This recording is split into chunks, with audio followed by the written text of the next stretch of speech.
Shalom sahabat jalan yang lurus, salam sejahtera buat kita semua dan dimanapun sahabat berada. Saya berharap dan berdoa semoga semua sahabat tetap dalam keadaan baik dan juga tetap di dalam perlindungan Tuhan. Saya mengucapkan banyak terima kasih atas dukungan sahabat semua yang selalu setia untuk menonton, bahkan juga mengklik tombol subscribe, like, komen, dan share kepada teman-teman yang lain. Dan kiranya teman-teman yang lain juga boleh mendapatkan informasi seputar iman kekristenan. Tuhan Yesus kiranya memberkati kita semua.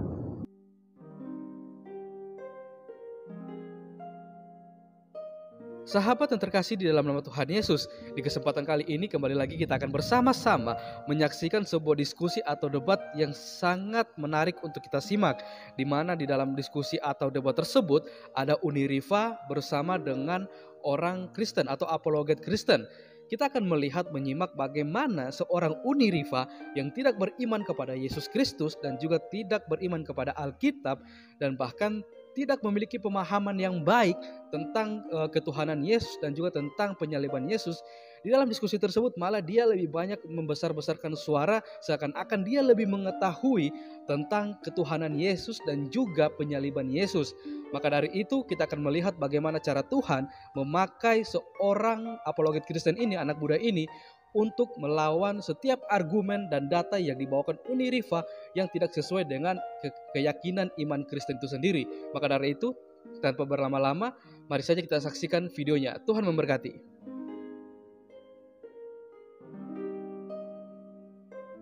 Itu bahasa Arab itu. Iya, jadi tema kita tentang konsep ketuhanan ya.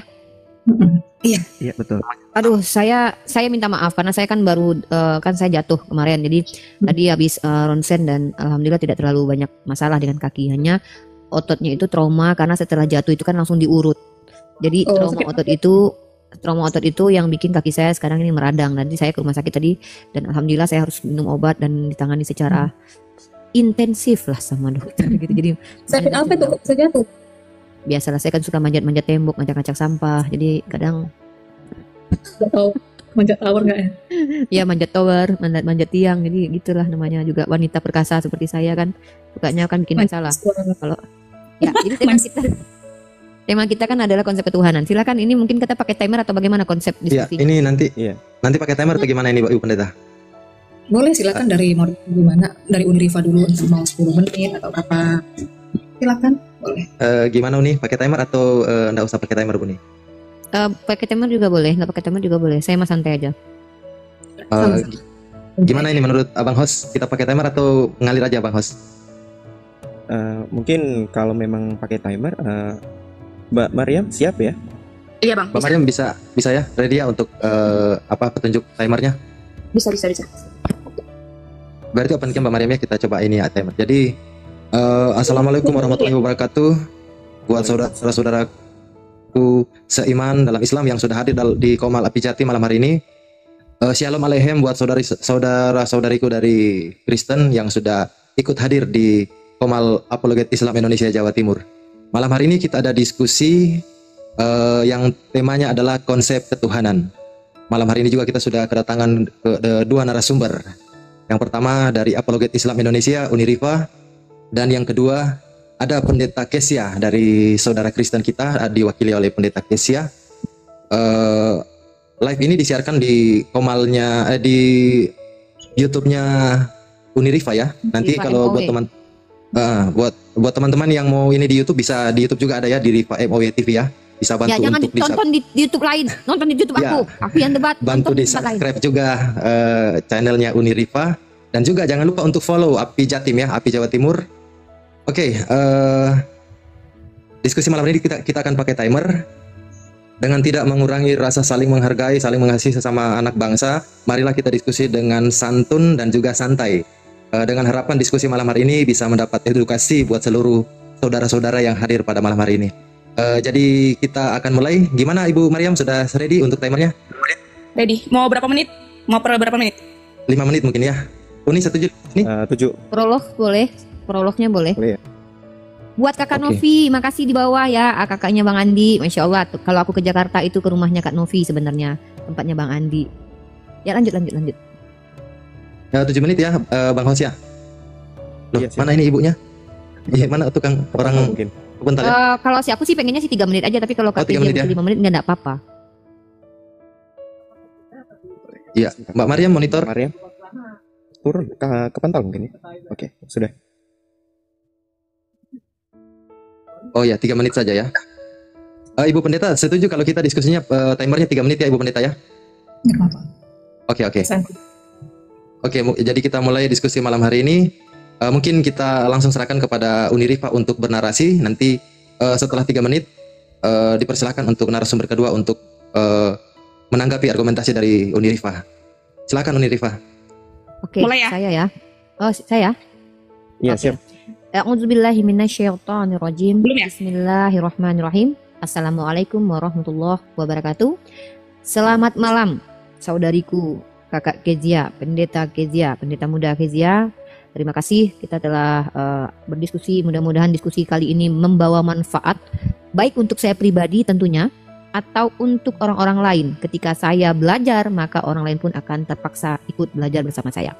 Di sini kita tidak berniat untuk saling menjatuhkan, tapi untuk mengeksplor pengetahuan, mengeksplor pemahaman. Mungkin itu prolog saya, tidak terkait tema, dan saya akan langsung masuk ke tema. Tema kita adalah tentang konsep ketuhanan. Apa itu konsep? Saya mengatakan bahwa konsep kalau kita rujuk kepada KBBI, rancangan atau buram, surat dan sebagainya, ide atau pengertian yang diabstrakkan dari peristiwa konkret, gambaran mental dari objek, proses, atau apapun yang ada di luar bahasa yang digunakan oleh akal budi untuk memahami hal-hal lain, atau membuat konsep ini kalau dalam bahasa sederhananya adalah produk pikiran manusia. Nah, dalam diskusi kali ini saya tidak akan pernah mengklaim konsep ketuhanan itu artinya Tuhan terkonsep. Nah, dalam Islam kita mengenal konsep ketuhanan itu disebut sebagai konsep tauhid. Apa itu konsep tauhid? Konsep tauhid kalau kita masukkan ke dalam ide, gagasan, pengertian, pemahaman dari sesuatu yang konkret, maka konsep tauhid artinya adalah bagaimana cara memahami realitas konkret dari sebuah pernyataan yang adalah firman Tuhan, bahwa Tuhan itu berkata, Qul huwallahu ahad. Maka ahad itu bukanlah konsep, tapi ahad adalah perkataan, pernyataan Tuhan tentang dirinya. Maka yang disebut dengan konsep adalah bagaimana cara memahami pernyataan Allah bahwa Allah itu satu.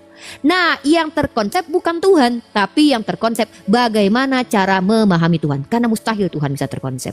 Bagaimana mungkin kita mau mengkonsep Tuhan? Tuhan tidak material, Tuhan tidak bisa dipegang di toel-toel. Kecuali definisi selanjutnya ada Tuhan bisa di toel-toel.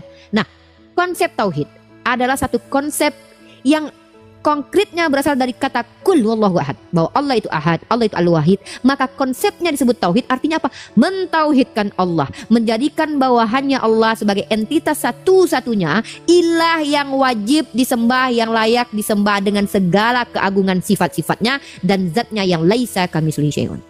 Maka tauhid atau mengesahkan Tuhan karena Tuhan itu esa adalah konsep bagaimana manusia memahami Tuhan, bukan Tuhan yang terkonsep. Itu dulu yang dipahami, oke?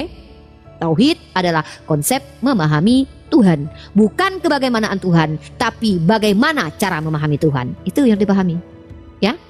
Nah, asal muasal konsep tauhid ini konkretnya dasarnya dari mana? Dari firman Tuhan yang ditunjukkan di dalam beberapa ayat di Al-Quran. Salah satunya dalam surah apa? Surah Al-Ikhlas. Qul huwallahu ahad. Ya, jadi kalau ada yang mengatakan sama aja kok konsep menuhankan, cara menuhankan Tuhan dengan konsep Tuhan, ya beda. Cara dengan entitas itu beda. Tolonglah bahasa Indonesia jangan diperkodok ya. Jadi kalau kita bicara konsep tauhid, maka saya akan menunjukkan definisi kata ahad dulu ya. Kata ahad, wahid. Allah itu al-ahad, Allah itu al-wahid. Itu salah satu di antaranya nama-nama Allah. Maka dalam saya tunjukkan datanya teman-teman ya, saya akan tunjukkan dalil surah Al-Ikhlas ya. Qul huwallahu ahad. Siapa yang perintahkan kita untuk menyatakan bahwa Allah itu ahad? Allah. Dalilnya mana? Surah Al-Ikhlas yang adalah firman Allah.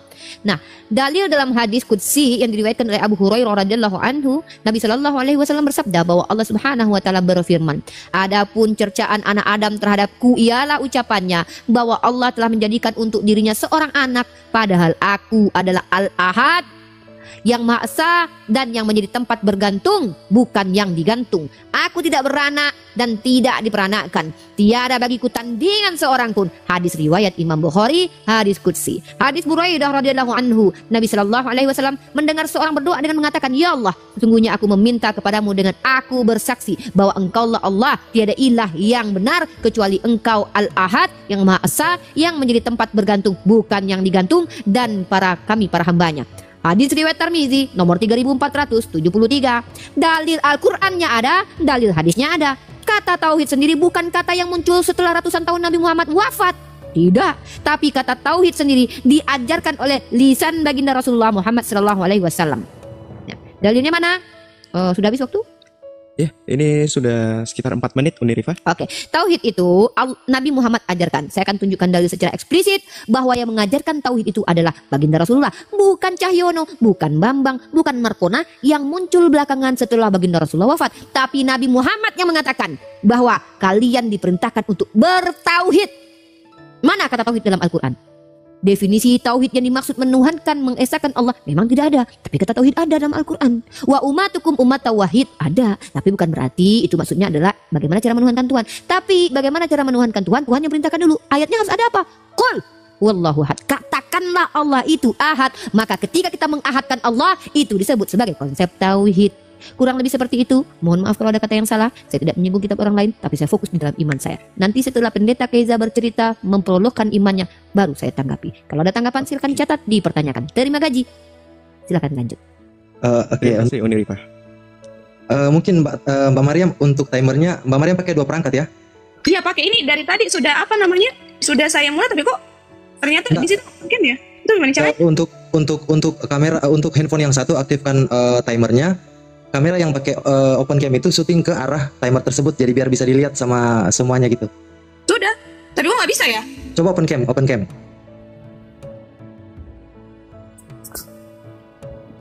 Nah ini sudah open cam, kelihatan nggak? Enggak kelihatan. Kok bisa ya?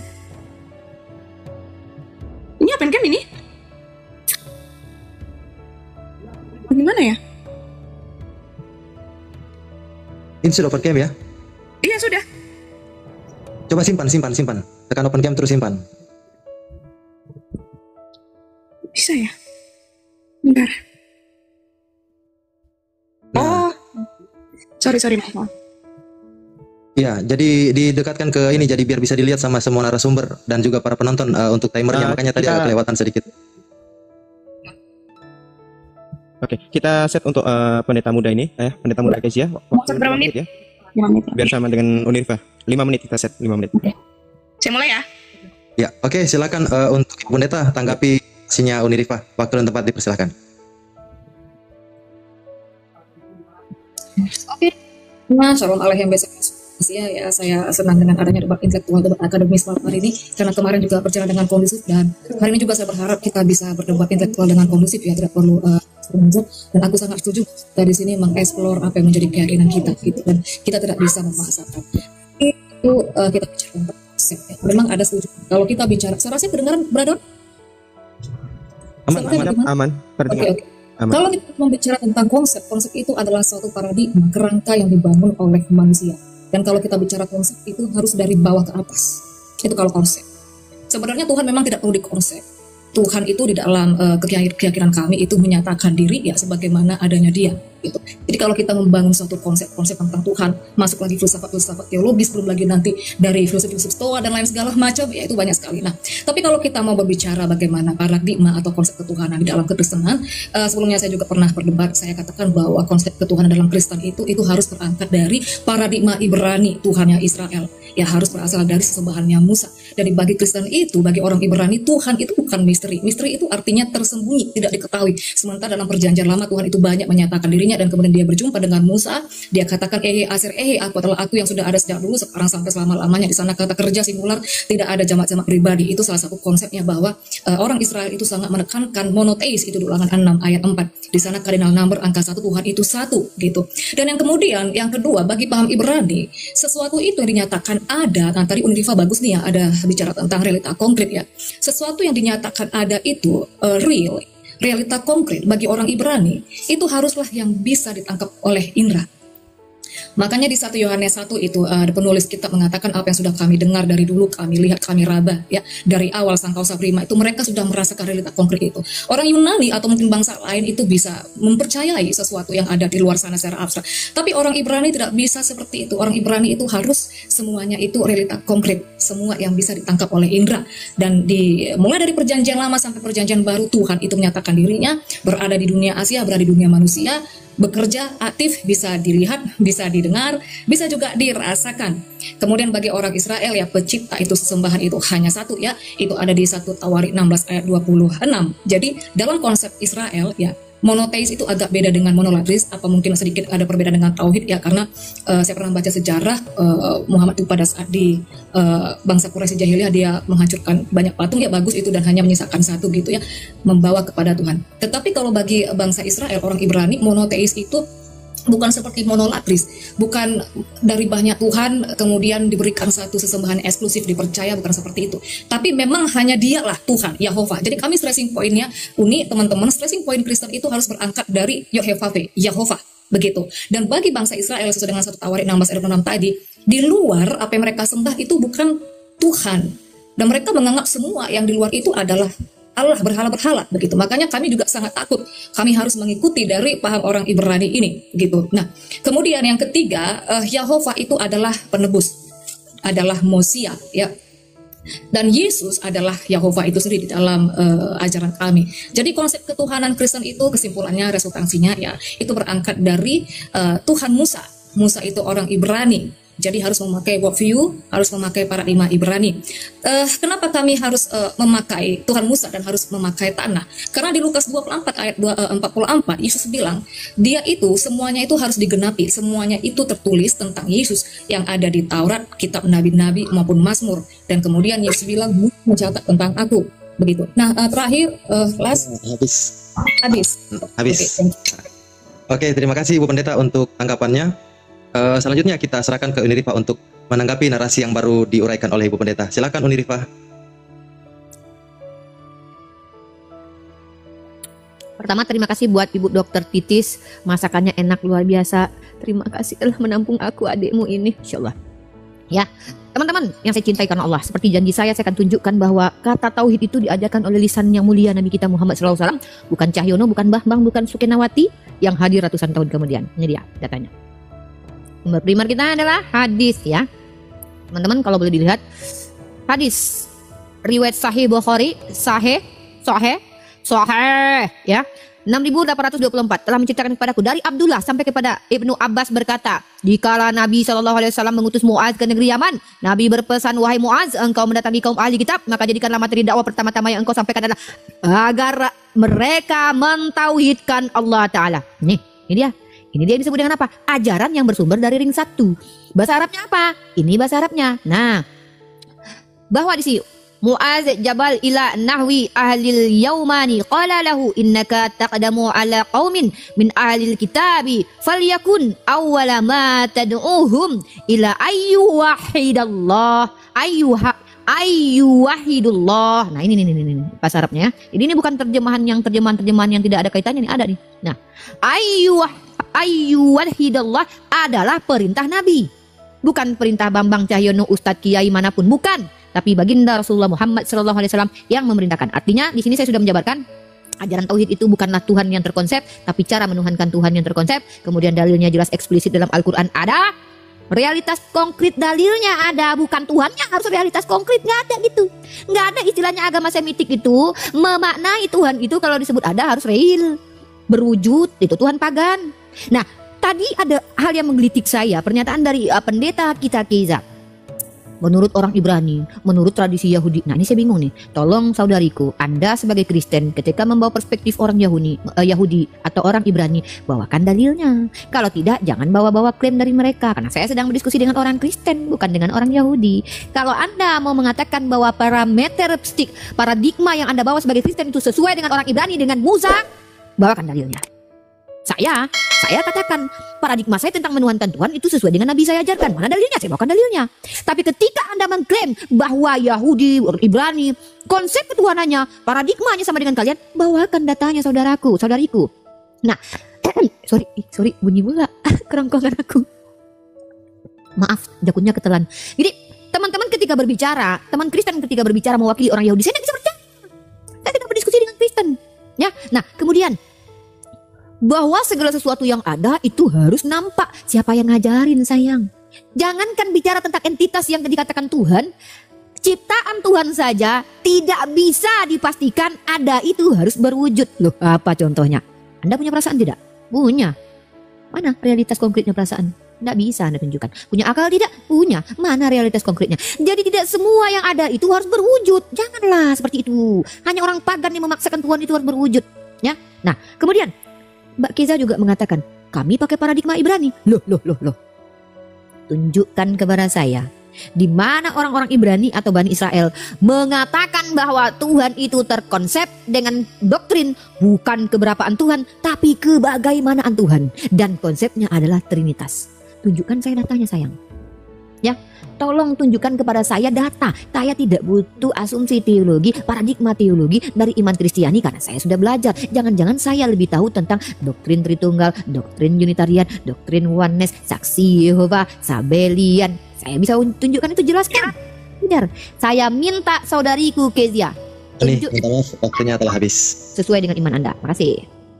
Oke, terima kasih Uni untuk tanggapannya. Kita berikan kesempatan kepada Ibu Pendeta Kezia untuk menanggapi narasi atau tanggapan dari Uni Rifa. Waktu dan tempat, silahkan. Oke, thank you Uni Rifa. Sebelumnya saya FBI ya, for your information, saya bukan Trinitas. Saya only Jesus. Tadi saya sudah jelaskan sebenarnya, mungkin Uni tidak menyimak ya. Di sana kami percaya saya tadi sudah katakan itu singular. Tidak ada jamak pribadi, itu satu. Jadi saya bukan Trinitas.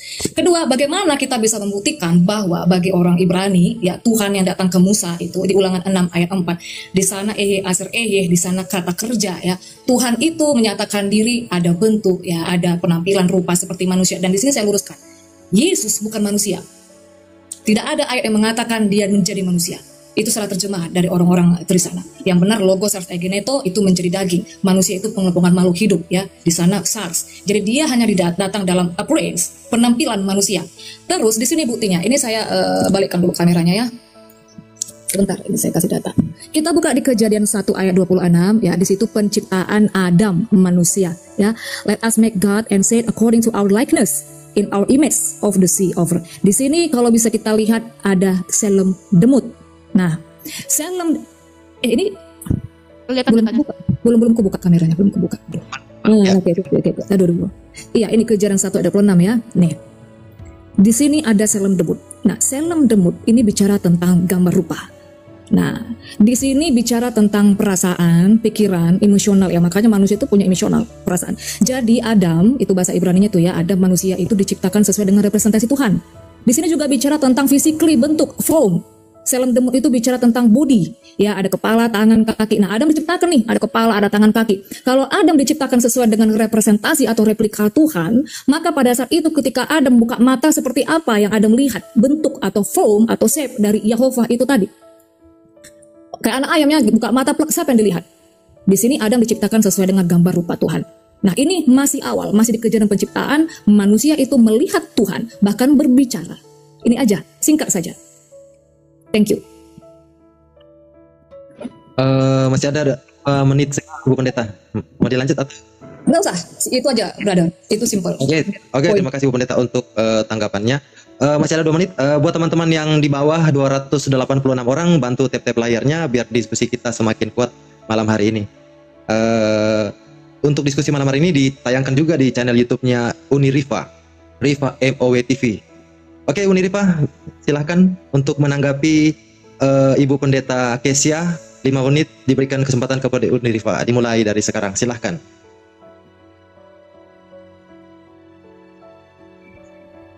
Maaf, mute. Mohon maaf, mute. Saya minta maaf sebesar-besarnya karena saya sambil makan, bukan saya tidak menghormati. Tadi saya sudah katakan saya sholat ternyata banyak waktu, saya tidak mau terlalu lama Anda menunggu, maka saya diskusi sambil makan. Karena sebentar lagi saya mau makan obat, minum obat maksudnya. Oke, nah bukan berarti saya tidak tahu konsep ketuhanan yang diimani oleh saudaraku Kezia. Hanya saja teman-teman Kristen harus terbuka matanya, harus terima kenyataan bahwa kekristenan itu tidak lepas dari konsep Tuhan. Walaupun Kezia adalah seorang Jesus only atau only Jesus, tetap di sini saya minta paradigma yang diimani oleh Kezia apa korelasinya dengan orang-orang Yahudi? Kalau kita bicara bahwa Tuhan itu satu-satunya ilah, oke, sepakat.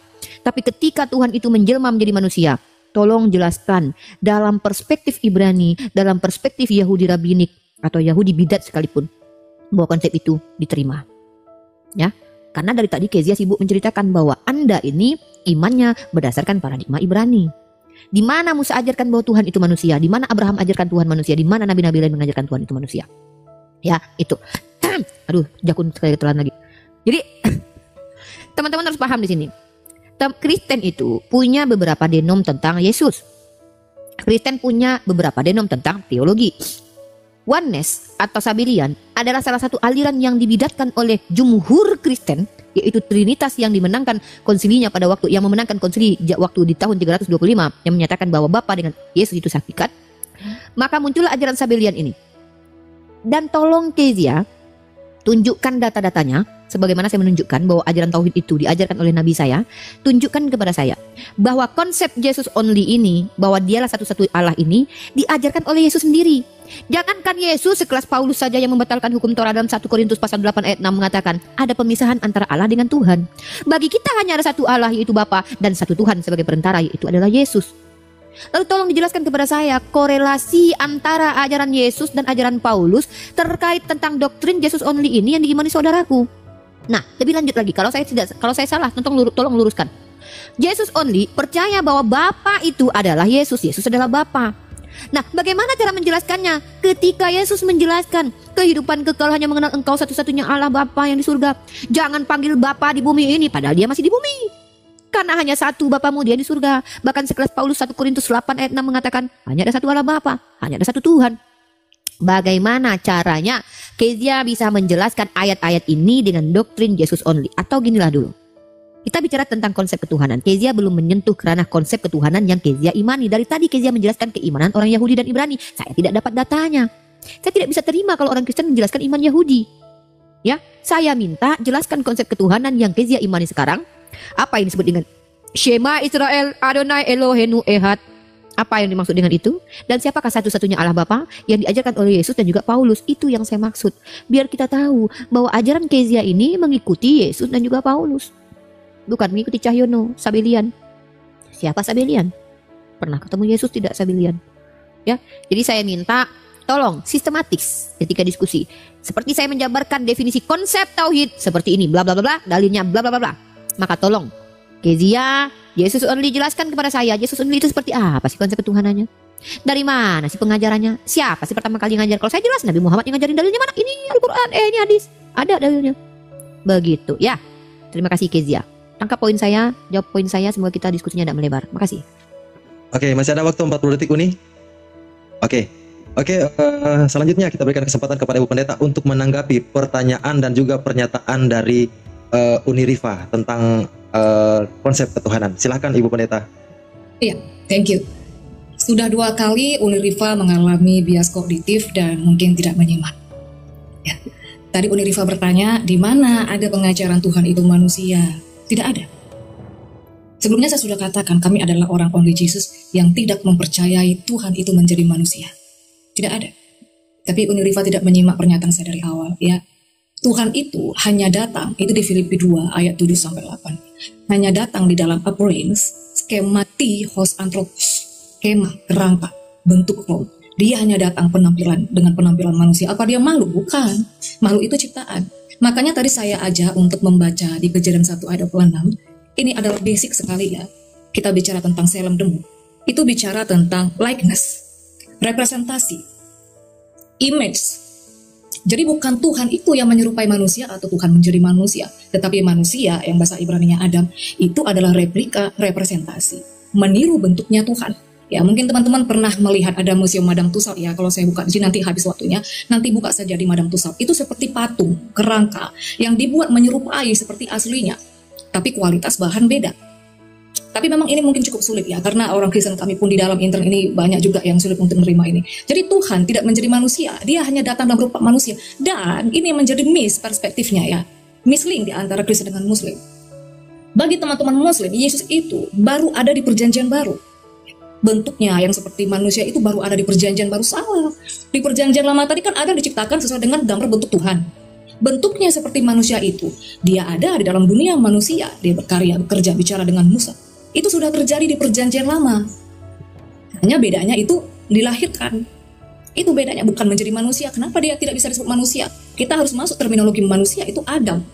Tanah itu diciptakan dari tanah. Kalian percaya Adam itu diciptakan dari tanah 4 penjuru katanya, 4 penjuru bumi. Dalam perspektif Yahudi pun ada seperti itu. Nah, Yesus kan tidak dari tanah. Kedua, Yesus itu tidak dikandung dari pertemuan sel telur dengan sperma. Bagaimana dia disebut manusia? Nah, makanya ada istilah medis itu namanya surrogate mother. Itu istilahnya ibu pinjam atau ibu lahir. Yang dinamakan dengan ibu kandung itu haruslah yang mewarisi sel telur atau mewariskan genetik. Sementara Maria itu tidak ada mewariskan apapun. Makanya nggak bisa disebut ibu kandung. Yesus tidak bisa disebut manusia. Itu 2. Kemudian yang ketiga, terakhir. Dari mana ajaran only Jesus? Apa sih paham only Jesus ini? Ya, kami hanya percaya bahwa semuanya dari perjanjian lama, ya, Sancta Osa Prima, Alpha, yang al-awal dan al-akhir, Ehe Aser Ehe itu, ya, yang sudah ada sejak dulu, sekarang selamanya, all about Jesus, all about Yosua, Bapa, Anak, Roh Kudus, itu adalah Yesus. Nah, di sini kita menjadi miss-nya, belum habis ya, menjadi miss-nya. Bagi teman-teman Muslim, Allah itu nama, sementara bagi kami Allah itu bukan nama. Allah itu hanyalah general term, gelar umum seperti presiden. Yahova itu proper name, dijadikan nama. Anak itu sebutan, Bapa itu sebutan, Roh Kudus sebutan atau gelar. Yang nama pribadi, personal name itu Yesus. Allah itu bukan nama pribadi. Nah, di sini kita misling. Kalau kami di awal tadi saya sudah katakan, stressing point kami itu harus berangkat dari Yahova. Tuhan, bukan Allah. Berangkat dari Tuhan. Adonai, Elohim, Adonai Echad. Berangkat dari Tuhan. Dengarlah Israel, Yahweh itu adalah Tuhan kita. Yahweh itu Allah kita. Berangkat dari Tuhan, Yahweh, bukan dari Allah. Allah bukan nama. Itu. Silakan. Masih ada waktu 42 detik lagi. Nggak apa-apa, brother, sudah selesai. Oke, siap. Terima kasih Bu Pendeta. Kita sudah masuk ke sesi keempat ya. Tadi 3 sesi sudah berlalu, masing-masing sudah bernarasi. Kita masuk ke sesi keempat. Silakan Unirifa untuk bernarasi, membantah atau mengeluarkan pernyataan tentang apapun yang diuraikan oleh Ibu Pendeta Kezia. Silakan Unirifa, waktu dan tempat dipersilahkan. Iya, Kotor Wawa. Makasih banyak Wawa. Jadi gini, Kezia mengatakan bahwa saya bias kognitif. Gini ya teman-teman, kalau teman-teman mengetahui Jesus only dalam pemahaman secara umum, teman-teman tentu tahu bahwa justru Jesus only itu adalah keyakinan yang percaya bahwa Tuhan Bapa yang tadinya roh itu menjadi manusia. Nah, wajar saya bawa definisinya secara umum. Ya silakan dibuka data. Jesus only itu pemahaman apa? Oneness itu pemahaman seperti apa? Tiba-tiba ketika ada pemahaman baru dari Kezia, baru saya tahu ternyata Kezia adalah Jesus only yang tidak percaya Tuhan itu jadi manusia. Ini kan berbeda dengan Jesus only mayoritas ini. Wajar nggak kalau kita nih gagal paham dengan pernyataan Kezia? Wajar. Ini dia nih orang sama seperti penjelasan saya Trinitas, tapi tahu-tahu Trinitas menjelaskannya oneness. Nah, jadi kita yang akan orang-orang yang belajar seperti kita yang sudah tahu bahwa Jesus only, oneness, sabelian, begini loh definisinya. Kaget dengan pernyataan baru dari Pak Ibu Pendeta Kezia. Saya bingung nih. Kezia ini menerima Yesus sebagai anak manusia atau bukan manusia nih? Itu yang saya ingin lagi nih. Dari yang saya dengarkan tadi, Anda menjelaskan bahwa kami tidak percaya bahwa Tuhan itu menjadi manusia. Karena dalam kitab Kejadian manusia itu dibuat seperti Tuhan. Manusia itu serupa dengan Tuhan. Anda menggambarkan seperti gambar atau seperti ukiran, itu nanti kita bahas. Masalahnya adalah pemahaman Anda tentang Yesus ini, apakah dia bukan manusia? Lalu bagaimana Anda mau menjelaskan dalam 2 Yohanes pasal 1 ayat 7, sebab banyak penyesat telah muncul dan pergi ke seluruh dunia yang tidak mengaku bahwa Yesus Kristus telah datang sebagai manusia. Itu adalah penyesat dan antikristus. Pertanyaan saya, Yesus ini datang sebagai apa? Kalau dia bukan manusia, lalu dia datang sebagai apa? Lalu bagaimana dengan ayat ini? Makanya saya minta pernyataan Yesus tentang dirinya. Dia berkata, anak manusia, anak manusia. Tiba-tiba Kezia mengatakan, kami tidak percaya bahwa Tuhan menjadi manusia. Loh, secara realitas dia anak manusia. Kalau Anda bicara tentang apakah dia tidak hasil dari sperma, Adam juga begitu. Adam juga bukan hasil sperma. Hawa juga seperti itu. Eve juga seperti itu ya.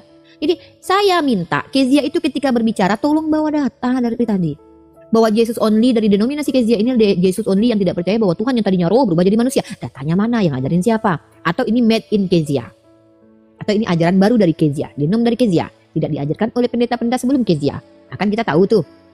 Nah, Kata Allah, Anda mengatakan, bagi kami Allah itu adalah generic name seperti Bapa. Itu lagi-lagi saya tidak dapat datanya. Tunjukkan data siapapun scholar, baik Kristen, Islam, Yahudi, Kejawen, Parmalin, Hindu, Buddha, Ortodok, apa kek penyembah pagan, penyembah hantu belau di seluruh dunia yang pernah mengeluarkan jurnal ilmiah dan mengatakan bahwasanya Allah itu adalah gelar.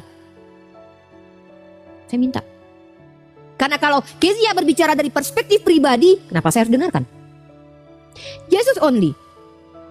Kalau kita only Yesus, bahwa hanya Yesuslah ilah satu-satunya dan tidak percaya bahwa Allah Bapa menjadi manusia, tolong jelaskan bagaimana pemahaman bahwa Allah itu adalah roh.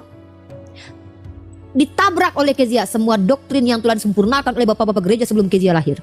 Ditabrak semua, dihantam itu. Maka tolong tunjukkan kepada saya. Sekali lagi saya minta maaf, dengan segala hormat saya minta. Ajaran tentang Yesus only yang Kezia jelaskan kepada saya bahwa Kezia tidak percaya Tuhan itu menjadi manusia, tetapi dia adalah, kita adalah replika dari Tuhan. Itu yang ngajarin siapa?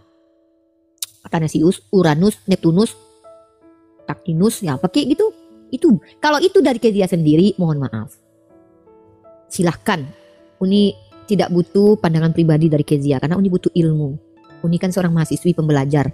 Nah, kecuali Kezia ini sudah diakreditasi, sudah terpercaya, sudah terukir, sudah terdata namanya sebagai seorang teolog. Gitu. Terima gaji.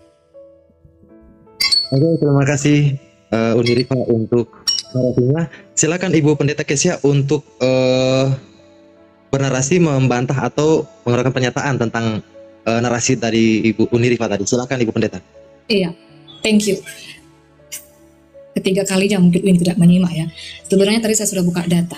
Interlinear itu data, mau data apa lagi? Ini yang paling dekat. Ini bahasa aslinya dan di situ ada artinya, definisinya. Pertama tadi Kejadian 1:26. Dari mana buktinya bahwa manusia itu diciptakan sesuai dengan gambar Tuhan? Tadi sudah saya bukakan. Itu selem demut, bet selmenu, kit mutenu. Ya masalahnya kalau tidak diterima ya bagaimana kamu kita paksa. Selem demut itu sudah saya tunjukkan, itu likeness, representasi, image. Itu seperti kerangka, itu seperti patung. Apakah ada yang sama ajarannya dengan saya? Ya banyak, yang only Jesus. Tapi kalau misalnya teman-teman selama ini berhubungan dengan Trinitas, ya mereka nggak tahu. Mau tilok-tilok S2 Trinitas katanya mau sampai mana pun, ya mereka nggak tahu. Karena kita selalu debatin Trinitas. Kedua, mana sih buktinya bahwa Yesus itu bukan manusia? Memang bukan, nggak ada ayatnya Tuhan menjadi manusia. Jadi dia datang sebagai apa? Sebagai Tuhan, sebagai Yahova. Hanya datang dalam rupa manusia, penampilan manusia. Kita buka di Yohanes 1 ayat 14, saya balikkan kameranya. Ini bocor nih asbes kami kena kucing. Oke, Yohanes 1 ayat 14. Di situ kita melakukan yang namanya critical text ya. Di dalam untuk orang-orang teolog muslim dengan Kristen sebenarnya ada metode hermeneutik ya kan. Salah satunya kritik text. Ada kesalahan terjemahan. Oke, di sini logosars. Dia menjadi daging. Kok belum buka lugah. Ini data. Logosars itu. Dia menjadi daging, bukan menjadi manusia. Apa sih bedanya? Manusia itu bicara tentang makhluk hidup. Pengelompokan makhluk hidup. Manusia, hewan, tumbuhan itu pengelompokan makhluk hidup. Tubuh, soma, itu bicara tentang physically body. Ada kepala, tangan, kaki. Daging itu bicara tentang bahan tubuh. Bahan kasar yang ada dalam tubuh ini. Dia menjadi daging, bukan menjadi manusia. Artinya apa? Di dalam perjanjian lama dia sudah ada dalam bentuk seperti kita ini. Bukan manusia. Nah, kemudian yang di 2 Yohanes 1 ayat 7 itu ayat yang sering dilempar-lempar oleh teman Trinitas. Kita buka. Mana ini? 2 Yohanes 1 ayat 7. Sebentar ya. 7. Ya. Oke. Antropos ya. Antropos itu bukan hanya bicara tentang manusia. Makanya kalau di bahasa Inggrisnya itu ada perbedaan antara man dengan man. Kalau man, mana sih ini? Bentar, saya sambil menjelaskan ya. Kalau man, itu bicara tentang pria tunggal. Tetapi kalau man itu bicara tentang laki-laki jamak. Makanya sebenarnya ya Yesus itu datang di dalam rupa pria, karena itu sesuai dengan nubuatan perjanjian lama, lahir seorang putra. Terus di sini ada salah kan? Bukan menjadi manusia, Yesus Kristus coming in flesh, sarki. Yang nggak percaya dia datang dalam daging, yaitu antikris. Karena bagi orang-orang Kristen yang di luar dari paham kami, only Jesus, mereka ngotot menjadi manusia. Mereka menolak itu daging Tuhan, darah Tuhan, menolak. Yaitu antikris. Nah, itu dia, Uni. Udah sampai di sini saja, simpel saja. Ya, masih ada waktu Ibu Pendeta 1 menit 10 detik. Kalau sudah selesai, kita langsung ke Uniriva. Tapi sebelumnya buat teman-teman yang ada di bawah, silakan dibantu untuk tap-tap layarnya. Silakan dibantu untuk follow akun official API Jawa Timur dan juga follow atau subscribe channelnya Riva FOW TV. Oke, lanjut Uniriva untuk menyanggah si dari Ibu Pendeta. Waktu dan tempat disilahkan. Maaf saya harus menyandarkan diri ya, karena saya mulai merasakan ngilu ya di kaki. Oke. Semua yang dijelaskan sama Kezia adalah interpretasi dari pribadinya Kezia tanpa mengutip paham dari skolar. Yang tadi saya terima. Kalau paradigma sendiri yang datang dari Kezia, mohon maaf saya katakan, saya juga seorang pembelajar. Jumpa sama Samuel Siahaan, beda lagi penjelasannya. Jumpa sama Pastor Saraf, beda lagi penjelasannya. Jumpa sama Pendeta Joshua Teu, beda lagi penjelasannya.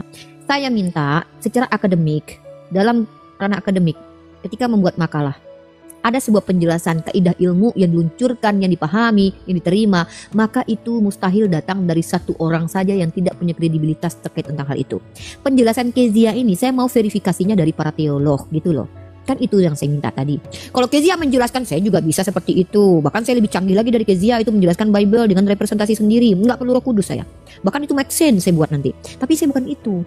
Apa yang Uniriva katakan bukan ilmu dari Uniriva, tapi berdasarkan pengetahuan Uniriva dari hasil pelajarannya. Dari mana?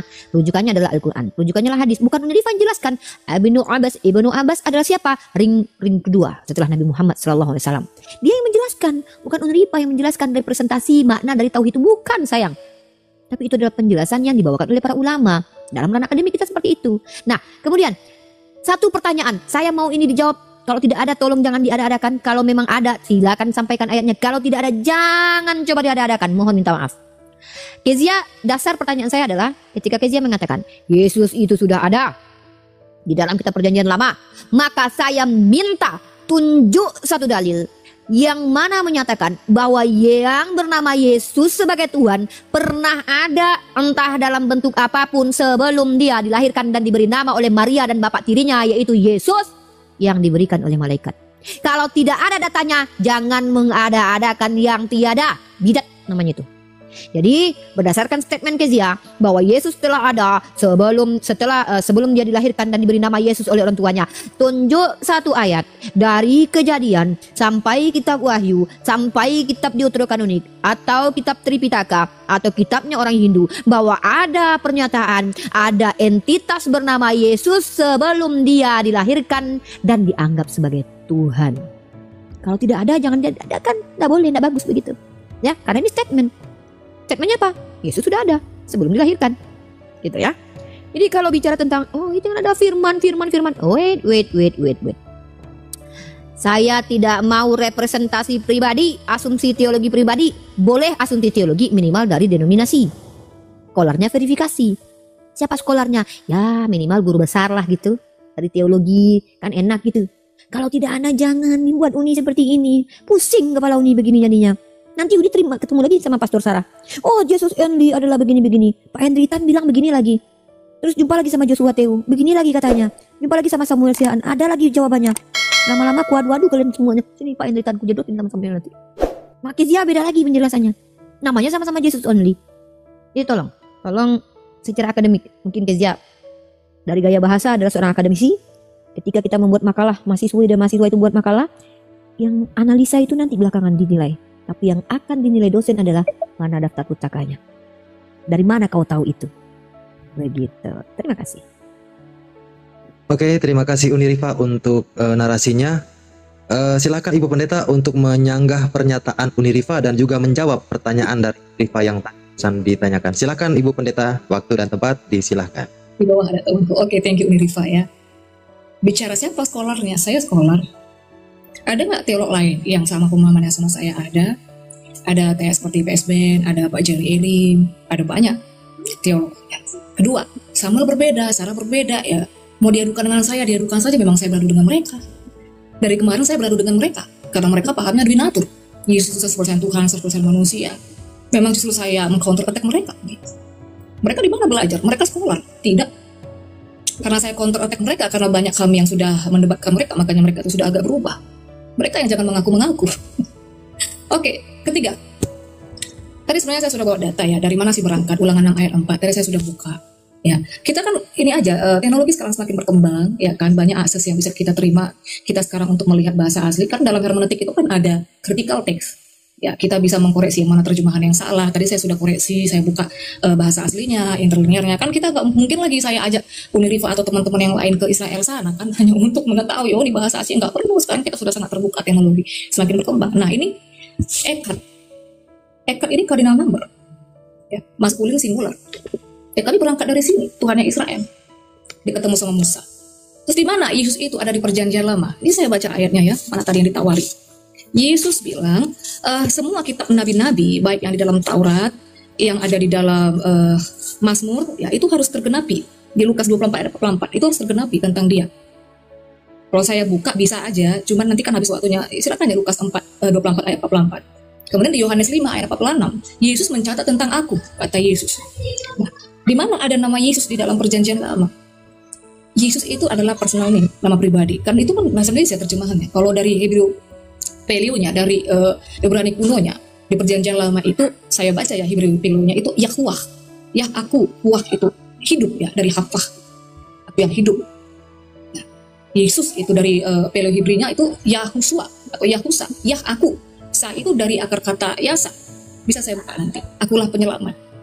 Di Ulangan 6 ayat 4 itu di Yesaya itu dikatakan akulah penebus. Kemudian di Lukas 2 ayat 11 itu pengejawatannya. Yesus itu dibilang akulah dia juru selamat. Ya, Mosia. Apa bedanya dengan Adam? Adam juga tidak dari sperma. Di Yohanes 1 ayat 18. Tidak ada tokoh manapun, murid-murid tokoh manapun nabi yang disebut dengan monogenes theos. Monogenes, mono itu satu. Genos itu jenis ya. Jadi dia itu jenis tanda kutip satu-satunya ya. Dia sama dengan Bapa itu. Ada banyak sekali ayat. Itu harus dipegang orang-orang Kristen, pun harus tahu monogenes theos. Terus yang terakhir, singkat saja. Saya pernah mempelajari tentang Asmaul Husna ya, 99 nama Tuhan. Itu saya cek semua yang Tuhan Maha ini, itu semua ada di Yesus ya, itu ada di Yahova, di Yahova sendiri. Hanya satu perbedaannya yang menjadi perbedaan kita di sini ya, linknya yang mungkin kurang masuk ya, tentang penebus. Jadi dalam Asmaul Husna itu sepertinya tidak ada bahwa Tuhan itu penebus. Sementara dalam Kristen, penebus itu menjadi salah satu poin yang paling penting. Dan kemudian yang terakhir, tadi bertanya Tuhan tentang Tuhan. Rab, ya. Rabbana atina fid dunya hasanah. Rab ini apa dulu? Coba kita satukan dulu perspektif Rab ini apa. Biar kita bisa konfirmasi Yesus ini Tuhan atau enggak. Tuhan dengan Tuhan itu sebenarnya sama aja, Rab sama aja. Makanya kami tuh stressing pointnya berangkat dari Yahova. Itu. Mungkin Uniriva bisa kasih tahu Rab itu apa dulu gitu. Tuhan itu apa dulu, kita satukan dulu perspektif. Karena dalam perspektif Kristen ketika bicara Tuhan sebenarnya Yehova itu. Di situ perangkatnya. Cuman perjanjian lama terjemahannya kenapa harus diganti dengan Tuhan kapital? Kan mendingan dibikin aja YHWH, ngapain diganti kan jadi membias dirinya kan ambigu itu. Silakan Uni. Oke, masih ada waktu 16 menit. Sebelum saya lanjutkan ke Uniriva, biar pertanyaan tidak terjadi dua kali dari Uniriva, mungkin minta maaf Ibu Pendeta, tadi Uniriva menanyakan dalil dalam konteks redaksi dari perjanjian lama. Mungkin bisa saya berikan 1 menit untuk menguraikan redaksi dari Torah Nefim ataupun Ketuvim yang menyangkut penyebutan nama Yesus di sana. Silakan 1 menit. Kalau nama Yesus itu nama personal name brother. Ketika di perjanjian lama, nama itu belum. Itu. Tapi ketika dia nanti itu lahir baru. Tetapi kan bagi orang Ibrani nama itu bukan hanya seperti nama gitu artinya. Tapi artinya Yesus Yahusa, akulah penyelamat itu ya nama Yahova itu, Yahuwah itu. Itu saja. Oke, terima kasih untuk jawabannya. Oke, kita serahkan ke Uniriva untuk menanggapi tadi jawaban dari saudari kita Ibu Pendeta Kesia. Silakan Uniriva. Ya, maaf ya, saya sambil senut-senut kaki saya nih. Tadi kaki saya yang senut-senut, sekarang pindah ke sini senut-senutnya. Lebih banyak senut-senutnya di sini daripada kaki. Gini, Kezia tadi mengklaim bahwa saya sekolar katanya. Oke lah, kalau gitu saya ngaku juga kalau saya istri Yesus tuh gimana itu ceritanya tanpa perlu pembuktian dan verifikasi dari orang. Bahaya kalau kita tidak memiliki parameter dan juga verifikasi dari yang diakui gitu ya. Nah, jadi kalau pengakuan saya adalah scholar, itu klaim ya. Klaim itu bisa dibenarkan kalau realitasnya bisa dibuktikan gitu.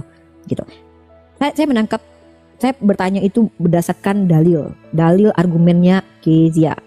Kezia mengatakan Yesus itu sudah ada sebelum dia dilahirkan. Nah, ketika bicara tentang Yesus, maka kita bicara tentang Yesus, bukan bicara tentang entitas lain yang bukan Yesus. Saya minta mana dalilnya satupun, tunjukkan kepada saya bahwa Yesus itu sudah dikatakan Yesus. Kita bicara tentang Yesus ada sebelum dilahirkan dan dia adalah Yesus sebagai Tuhan. Itu yang saya minta. Kan tidak ada, ya sudah, tidak apa-apa. Makanya saya katakan, tolong jangan diada-adakan sesuatu yang tidak ada. Tapi terima kasih jawabannya, saya hargai itu. Kalau kita bicara tentang Mosia, bukan hanya Yesus Mosia itu. Yesaya 19:20, ya. Yesaya 19:20 itu akan menjadi tanda kesaksian bagi Tuhan semesta alam di tanah Mesir apabila mereka berseru kepada Tuhan oleh karena orang-orang menindas, maka mereka mengirim seorang juru selamat, Mosia. Dia ditutus. Siapa yang diutus Tuhan? Yesus. Apakah Yesus yang turun menyelamatkan Bani Israel? Lalu ngapain Musa itu diutus Tuhan? Yang membelah lautan siapa? Musa atau Yesus? Di sini kalau kita bicara tentang mengutus, mengirim seorang juru selamat, ini Tuhan, ya, Tuhan itu menyelamatkan dengan mengutus penyelamat yang disebut sebagai Mosia. Dan Ehud juga Mosia. Nah, jadi kalau kita bicara hanya menggunakan asumsi pribadi, saya katakan, saya angkat tangan lah. Saya angkat tangan.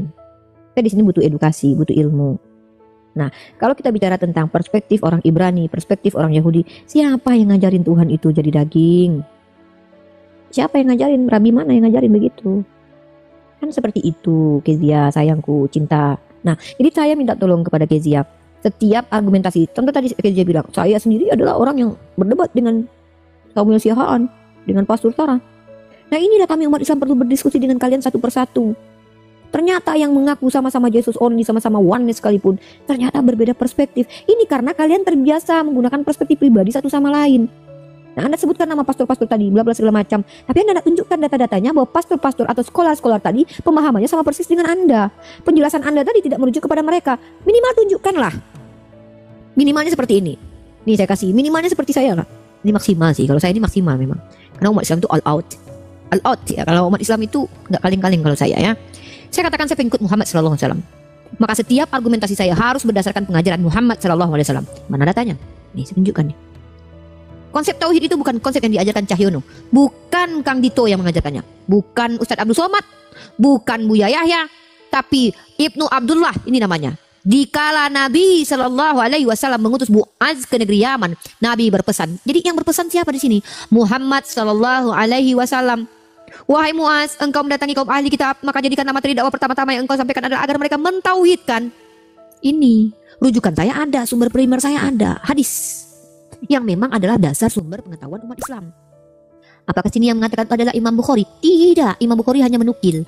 Nah, ketika Keza menjelaskan banyak hal terkait A, I, U, E, O, penjelasan ayat, saya minta secara akademik itu dari mana dapatnya? Kan begitu. Nanti jumpa lagi saya sama Pastor Ben ini. Beda lagi perspektifnya. Lama-lama kalian aja lah diskusi semua, nggak perlu kami mau Islam ikut campur kan gitu. Capek kami. Karena lain sini lain, Kezia pun lain. Kan gitu Kezia.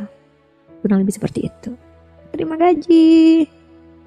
Oke, terima kasih Uni Rifa. Sebelum kita lanjut masuk ke sesi yang ke-8 ini, untuk 458 orang yang sudah hadir di Room Api Jawa Timur, bantu di tap layar, bantu di subscribe channelnya Uni Rifa FOW TV di YouTube, bantu follow juga akunnya para narasumber, ada Uni Rifa dan juga Pendeta Kesia. Bantu di follow ya akun para narasumber. Oke, kita masuk ke sesi ke-8. Silahkan untuk Ibu Pendeta Kesia untuk menyanggah pernyataan dan juga menjawab pertanyaan dari Uni Rifa. Silahkan Ibu Pendeta. Sedikit sebelum Mbak Kesia, izin jangan menjalankan waktu. Saya masih punya utang menjelaskan Rob ya. Nanti saya minta waktu saya untuk menjelaskan Rob khusus untuk Mbak Kesia. Oke, iya. Sebenarnya udah bolak-balik sih ini. Atau mau nanya begini sih, kira-kira dalam hermeneutik itu metode apa yang mau kita pakai? Pada saat saya bawa Ulangan 6 ayat 4, apakah itu bukan data? Misalnya Uni bilang, ya kami itu berangkat dari ajaran dari agama kami, seperti dari Muhammad dan segala macam. Di Keluaran tadi itu ya, di Ulangan itu kan Tuhan datang kepada Musa. Apakah itu bukan data? Di mana lagi mau kita ambil data? Uni pakai Quran, saya pakai Alkitab. Metode yang saya pakai hermeneutik itu ada yang namanya masuk ke bahasa asli, saya pakai interlinear. Kira-kira mau datanya bagaimana lagi? Itu satu. Terus yang kedua tadi, Uni Rifa belum menyimak ya tentang monogenes theos tadi. Kalau tadi Uni Rifa punya ayat-ayat di situ bisa dibuka, itu Yohanes 1:18, buka bahasa aslinya monogenes theos. Mas yang tadi kan Uni Rifa dan teman-teman Muslim kan bertanya, ini juga juru selamat Musa dan segala macam. Saya sudah jelaskan sebelumnya, tidak ada tokoh, tidak ada siapapun nabi yang disebut monogenes theos. Itu hanya Yesus. Itu di Yohanes 1 ayat 18. Saya kasih ayat, saya kasih data kan. Itu kita bukalah Yohanes 1 ayat 18. Nanti bilang saya nggak pakai data lagi. Cuma kalau buka begini kan waktunya jadi kemakan. Kita buka ya. Apa bedanya dengan Musa, dengan tokoh-tokoh, dengan nabi yang lain? Saya buka ya. Saya balikkan kamera dulu. Sebentar ya. Ini udah enggak nih? Ini gimana sih? Oh, ini. Yohanes 1 ayat 18. Nggak ada tokoh manapun, mau rasul, mau nabi manapun, nggak ada yang ini disebut monogenes theos. Nih, only begotten God. Hanya Tuhan, hanya Dia satu-satunya. Allah itu tidak ada seorang pun yang dapat melihat Tuhan ya, tidak melihat Allah. Hanya Dia satu-satunya Allah yang menyatakan itu monogenes theos. Simple. Kemudian masalah apa lagi tadi ya? Masalah oneness sama JO ya. Ini bukan hal yang penting kali sebenarnya. Jadi oneness itu agak ada bedanya dengan JO ya, teman-teman. Oneness itu masih ada tersisa paham-paham Trinitas ya. Mereka katakan Yesus itu adalah manusia. Kalau kami only Jesus, ya mengikis, meng-counter attack apa paham-paham mereka. Itu. Terus apa lagi tadi? Udah itu aja. Yang simpel-simpel aja. Kecuali misalnya kayak Uniriva bisa membantah atau bisa meng-counter tidak ada monogenes theos, Yesus bukan monogenes theos dengan Bapa. Boleh. Udah. Oke. Waktu sebenarnya 2 menit 16. Oke, kalau sudah ini kita lanjut langsung ke Uniriva untuk menanggapi. Silakan Uni. Baiklah. Saya kasih Kezia menunjukkan bahasa Yunani, monogenes theos. Saya tunjukkan bahasa Ibrani, guys. Bahasa Ibraninya di mana? Teman-teman buka semuanya Mazmur 90 ayat 2. Ya, mari kita buka. Caranya adalah palingkan wajah Anda. Tunjuklah ini, mata saya ngeri kali ya. Nanti saya jelaskan langsung itu tentang rob tadi. Dalam Mazmur pasal 90 nomor 2, teman-teman akan membaca dalil seperti ini. Sebelum gunung-gunung dilahirkan dan bumi dan dunia diperanakan. Pertanyaan saya, apakah gunung itu punya ibu dan dilahirkan oleh ibunya? Teman-teman tahu tidak bahasa yang dipakai dalam bahasa Ibraninya dilahirkan itu? Yalat. Yalat. Siapa yang menghadirkan gunung? Saya? Bukan. Kezia? Bukan. Rudi Yohanes? Tentu bukan. Kalau kita menggunakan kata diksi-diksi sebelum gunung-gunung dilahirkan dan bumi dan dunia diperanakan, lalu ketika ada diksi ini untuk Yesus, maka langsung dikatakan Yesus adalah Tuhan yang diperanakan, monogenes theos. Wah, bagaimana dengan dunia yang dialatkan ini, dilahirkan? Siapa yang menciptakan bumi dan langit? Tuhan. Nah, ketika Kezia menjelaskan bahwa hanya Yesus satu-satunya monogenes theos, pertanyaannya, apakah monogenes theos ini adalah theos?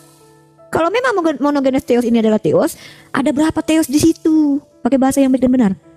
Ya, diperanakan Tuhan, anak tunggal Tuhan, apakah itu adalah Tuhan? Oh iya, berarti yang memperanakan dan menganggap dia anak tunggal siapa? Apanya Tuhan?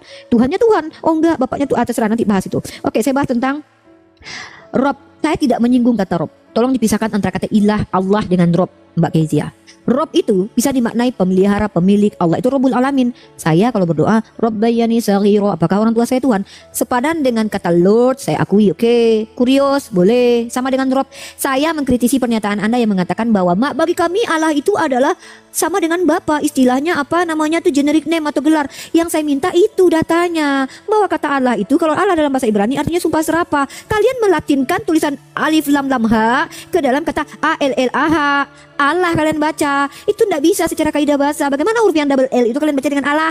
Huruf L-nya harusnya satu. Tapi ketika kalian mengatakan bahwa bagi kami Allah itu, di dasar katanya dari mana? Dan dasar bahwa Anda, saya kasih kamus Oxford lah. Saya minta waktu masih ada ya 2 menitnya. Nah, kalau saya kasih data ini, ya kamus Oxford, kamus Al-Munjid, ya. Nah, saya setidaknya nih pakai referensi ya. Kamus universal ini, bukan punya Muslim ini. Duh, kok nggak bisa ini, lama kali. Nah ini, mari kita baca. Saya tidak bicara tentang Rob. Saya tidak mengkritisi tentang Rob tadi. Kalau Rob itu saya sepakat, sama dengan kurios. Allah adalah nama Tuhan di kalangan umat Islam dan umat Kristen Arab. Nah ini data saya. Bantah data ini, bantah Oxford referensi ini dengan data lagi. Bahwasanya kata Allah itu adalah gelar atau generic name. Gitu caranya. Nah, jadi kalau kita bicara tentang Tuhan, dalam bahasa Arab Tuhan itu dipadankan dengan kata ilah. Sembahan. Sembahan itu banyak.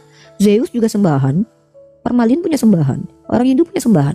Makanya kami bernarasi, kami bersyahadat, la ilaha illallah.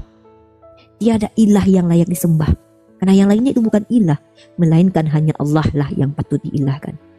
Kalian mengilahkan ilah-ilah yang tidak patut diilahkan. Jadi yang saya minta dari tadi itu adalah data akademik. Kalau tadi dibawa ke dalam ulangan, ulangan berapa tadi? Ulangan 4 tadi. Itu adalah ayat yang direpresentasikan oleh dia secara pribadi. Di mana di situ dikatakan bahwa Tuhan itu menjadi manusia tidak ada. Oke, tidak kita akui Tuhan tidak jadi manusia. Bagaimana dengan realitas konkret yang bahwa Yesus yang dikatakan Tuhan itu adalah manusia? Mana datanya Uniripa? Saya sudah tunjuk tadi. Barang siapa yang tidak mengakui dia datang sebagai manusia, maka itu antikristus. Loh, sebagai manusia loh. Kecuali di situ dituliskan, barang siapa yang mengakui bahwa dia datang sebagai gambaran manusia, ecek-eceknya jadi manusia, cosplaynya manusia, pura-pura jadi manusia, padahal bukan manusia. Kalau dia bukan manusia, jangan katakan dia manusia. Ketika Kezia mengatakan dia bukan manusia, tapi kata yang dipakai di situ adalah man, laki-laki, manusia, anak manusia, berarti ada penipuan dalam masalah bahasa, entah teks aslinya ataupun bahasa terjemahannya. Jelaskanlah itu kepada kami. Terima kasih.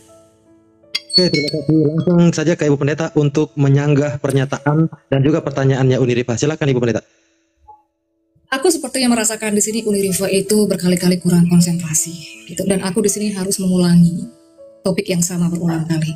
Kan Unirifa atau teman-teman Muslim kan selalu bilang nih ya, kalian bani terjemahan. Justru di sini aku mendapati bahwa Unirifa itu yang bani terjemahan. Tadi saya sudah buka data, saya sudah buka di 2 Yohanes 1 ayat 7. Di mana Tuhan menjadi manusia? Nggak ada. Oh, ini terjemahan ya, sudah berarti bani terjemahan bukan saya dong.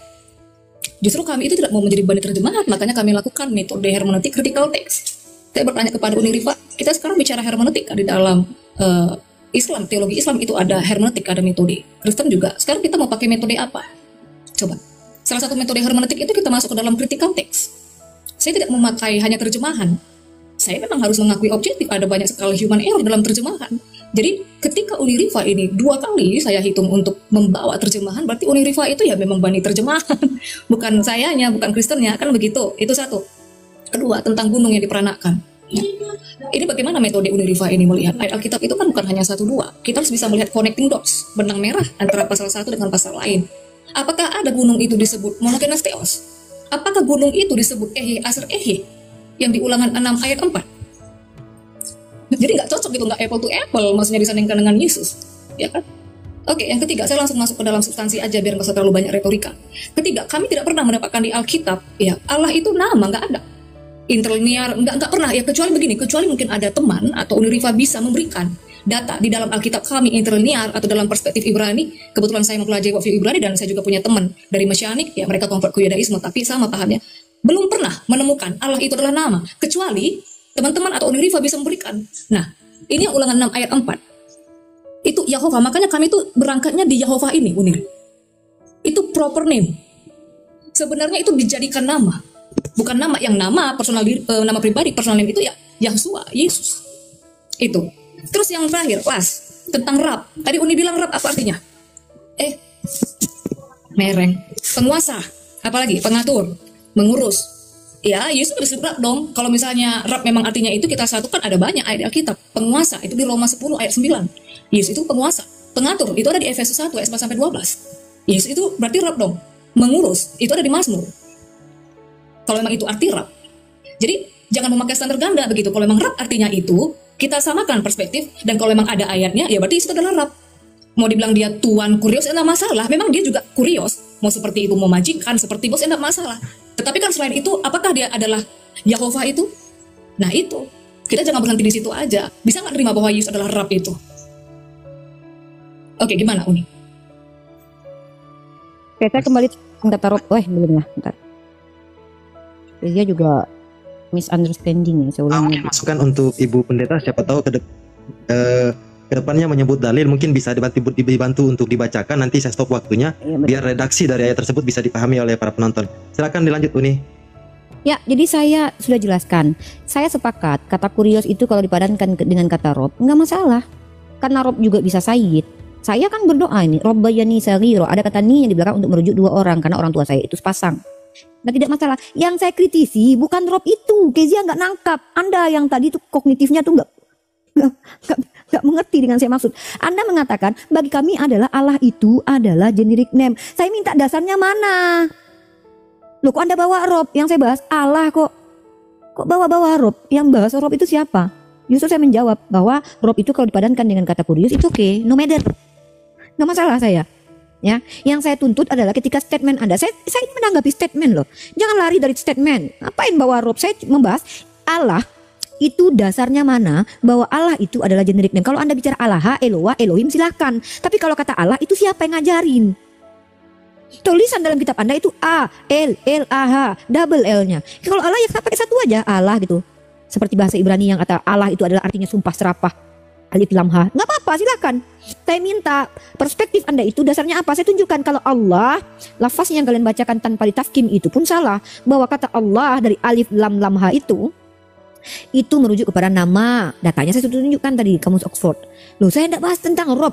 Rob itu kata yang dipakai untuk merujuk kepada pemilik, pemelihara. Bahkan sama seperti kurios. Kurios itu disematkan kepada pemilik keledai yang diambil oleh Yesus. Itu juga kurios. Karena dia adalah kuriosnya keledai itu. Yesus adalah kurios Bani Israel, tidak apa-apa, pemelihara, pemilik, is oke, tidak masalah. Sama seperti Nabi Muhammad Sayyid bagi kami. Rob, orang tua saya adalah Rob bagi saya.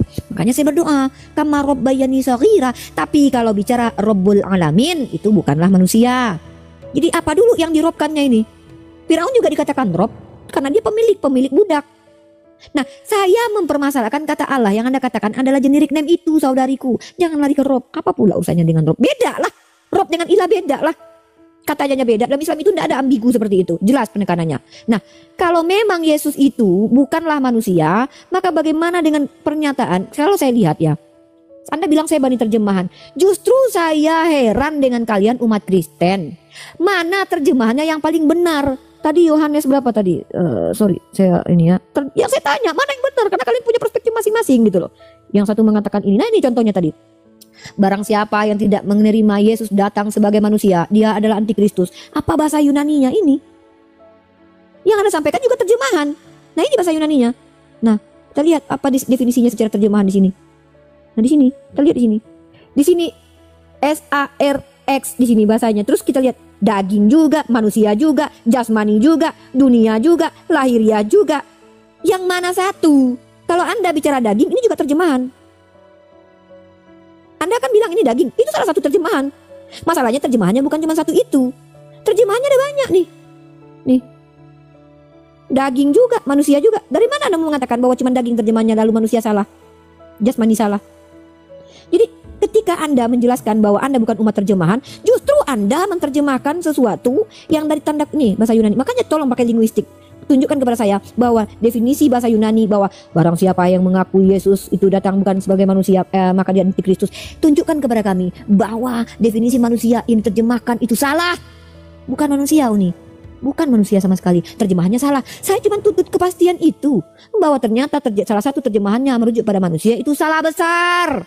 Maka setiap Yesus berkata, aku anak manusia, anak manusia. Itu semua salah. Deklarasikan itu. Bukan berarti saya mengatakan bahwa ini loh dia terjemahannya anak manusia. Bukan. Saya minta deklarasikan kalau itu salah. That's my point. Terima kasih. Apa ini closing statementnya ini? Ini masih ada satu sesi habis sesi ini masih ada satu sesi lagi ini baru ada closing statement. Sebelum dilanjut mungkin nanti untuk kedua narasumber siapapun yang menggunakan dalil dari Bible ataupun dari Al-Qur'an minta tolong dibacakan biar menjadi edukasi buat para penonton. Jadi untuk kedua narasumber ya, jika mengutip dalil dari Al-Qur'an ataupun Bible minta tolong dibacakan apa redaksi dalil tersebut biar menjadi edukasi. Silakan untuk Ibu Pendeta. Oke, thank you brother.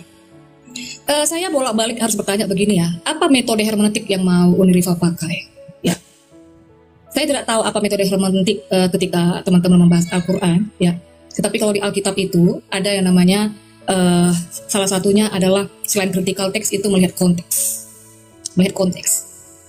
Contoh Elohim, Musa pun bisa disebut Elohim, hakim-hakim pun disebut Elohim, kita pun bisa disebut Elohim. Tetapi ketika itu berbicara untuk pencipta, untuk Tuhan, itu konteksnya bukan kepada manusia. Jadi memang ini agak sulit mungkin teman-teman muslim untuk sampai, karena ini kan ranahnya bagi orang Kristen. Silakan dicek aja nanti. Musa pun disebut Elohim, benar nggak? Oke, itu satu. Kedua, sebenarnya dari tadi saya sudah bolak-balik membuka data, kenapa saya harus berulang-ulang? Oke, yang Tuhan menjadi itu manusia, Logos Charge Agent itu. Ini di bahasa Inggrisnya flesh. Coba kalau tadi Uniriva bisa membuka interlinearnya, kenapa tidak dibuka? Flesh itu apa? Jadi ada memang salah, ada kurang pas di sana terjemahannya, bukan manusia. Flesh itu bicara daging. Daging itu bicara tentang bahan tubuh. Hak Adam, anak Adam, bukan manusia, keturunan Adam. Tetapi dalam perspektif Yudaisme yang nama keturunan itu bukan masih harus dari sel telur, bisa menunjukkan kepada orang percaya. Itu bukan harus ada mewarisikan dari orang tuanya. Nah, ini kita masuk dalam perspektif Yudaisme. Terus apalagi ini saya singkat-singkat aja karena saya kan langsung kepada poin-poinnya. Terus yang terakhir kita baca jadi begini, satu lupa ya. Berarti Uniriva tadi menerima Yesus adalah Rab. Ya, langsung aja ya. Berarti Yesus adalah Rab, no problem. Nah, sekarang pertanyaan begini. Ketika bicara tentang Kristen, Yesus itu bukan hanya Rab atau Tuan, kurios seperti biasa. Tetapi di Yohanes 8 ayat 24, sebentar saya buka ya. Ini dimatikan bisa, brother. Sebentar saya buka. Untuk timer dimatikan selama dibacakan dalilnya ya. Nanti deklarasi. Oke, lanjut brother. Di Yohanes 8 ayat 24 itu ya, karena itu tadi aku berkatakan begini ya, Uniriva. Uniriva ini kan memakai kitab Uni. Saya juga memakai data dari kitab saya dong. Kan begitu. Ya, kalau mungkin saya pakai primbon.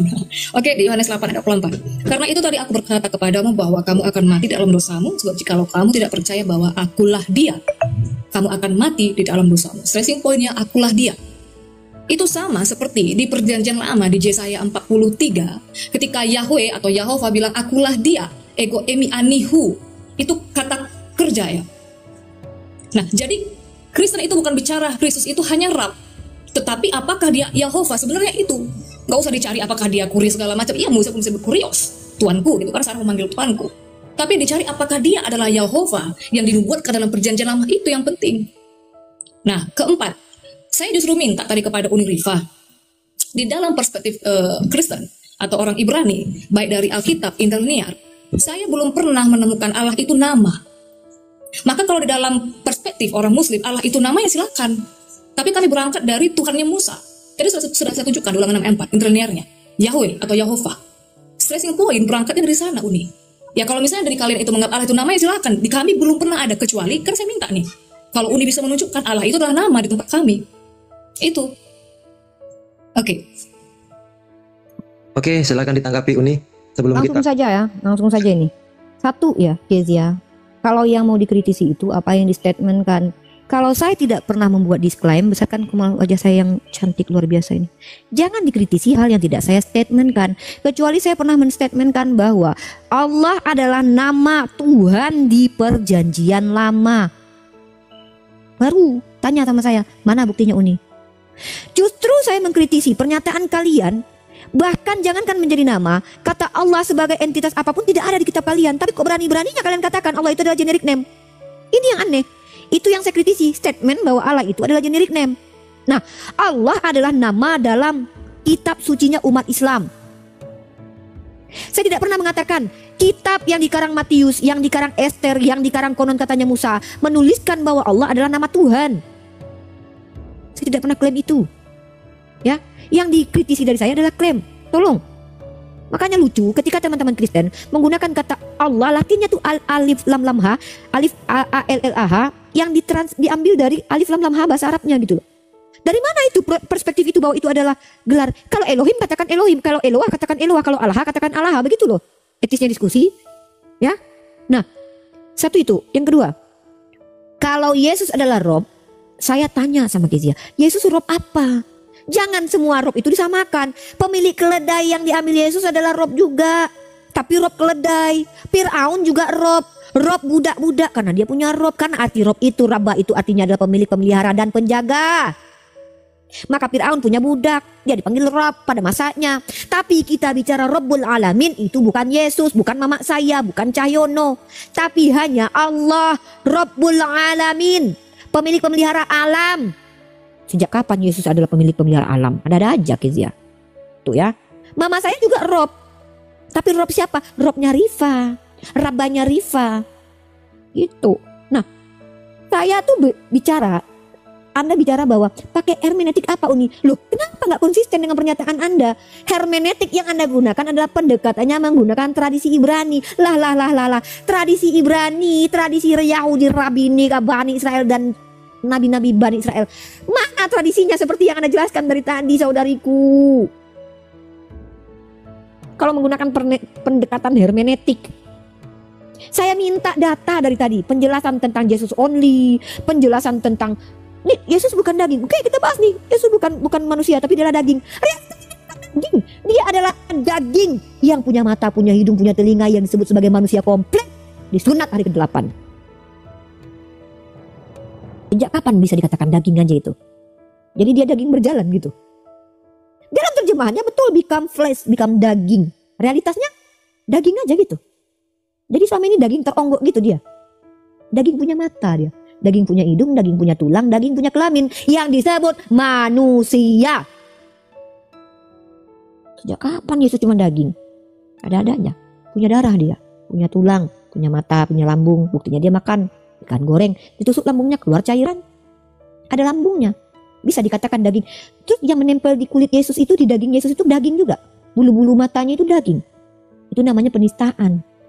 Daging berbulu, daging bermata, daging berambut. Daging apa? Daging memang, tapi bukan cuma daging. Inilah anehnya kalian. Terjemahannya daging, realitanya bukan daging. Ada matanya, ada kelaminnya, ada bulunya. Masa dibilang daging aja? Gak boleh begitu. Dosa tau. Gitu.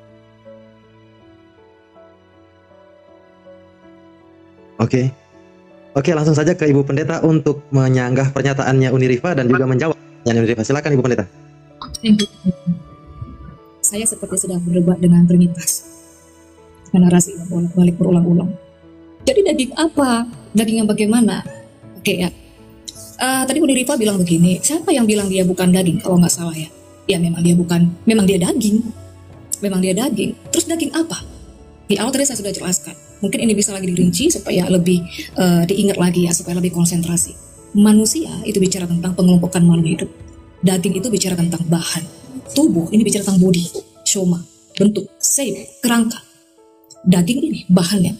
Jadi daging apa? Ya daging Tuhan. Apa beda dengan daging manusia? Sekarang gini, saya mau tanya dulu ya. Kita harus samakan perspektif dulu. Definisi tidur apa? Kalau misalnya definisi tidur dari Uniriva, tidur itu adalah manjat gerbang. Menurut saya tidur itu mata terpejam. Kita nggak akan bisa nyambung. Apa manusia? Manusia itu dari mana? Dibentuk. Dari tanah. Di Ayub dibilang, manusia itu kembali menjadi debu. Yesus itu tidak ada datanya dari tanah. Coba cari, nggak ada. Ditandung dari Roh Kudus. Coba silakan cari dari tanah. Makanya kita samakan perspektif. Manusia itu apa? Yang kedua, manusia ciptaan. Nggak ada pernah dikatakan manusia ciptaan. Oke, yang ketiga, tadi kita bicara tentang rab. Ya sudah, kalau memang tidak masalah disebut rab ya no problem. Tapi kalau misalnya kita mau masukkan rab, itu kan harus rab yang mana? Rab penguasa, apa segala macam, pencipta. Saya buka. Kalau tadi memang arti rab itu adalah penguasa, pengatur, pengurus, ada banyak ayat di Alkitab untuk Yesus yang bisa dikategorikan rab itu. Ini di Matius 28 ayat 18. Nanti dibilang nggak pakai data lagi ya. Yesus mendekati mereka dan berkata, kepadaku telah diberikan segala kuasa di surga dan di bumi. Jadi siapa dia? Penguasa surga dan bumi.